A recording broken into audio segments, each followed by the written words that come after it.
7 years ago in New York, Washington, D.C., and the fields of Pennsylvania, blue skies turned to gray as smoke filled the air and ashes rained down. The terrorists hoped that our nation would crumble as quickly as the buildings they destroyed.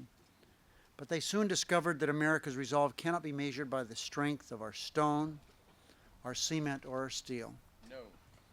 Our resolve was and has been demonstrated by the first responders and volunteers who saved lives, cared for the wounded, and comforted the grieving.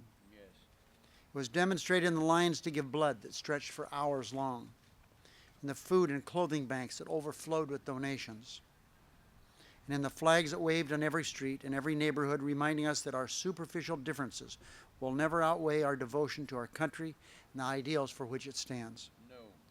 So on this anniversary, and all those that will follow, we must never forget the innocent lives we lost or the burden we bear for the freedom we cherish. But we must also remember that we emerged from the smoke and ashes even stronger, even prouder, our endless well of compassion once more renewed. Once again, we gather to observe the unforgettable horror of 9/11.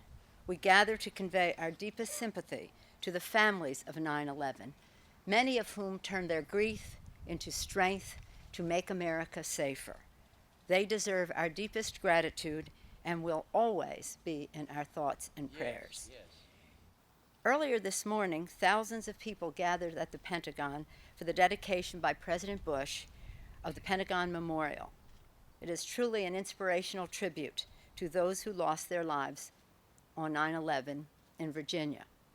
For them and for all in Pennsylvania and New York who suffered and died on that day, we now observe a moment of silence.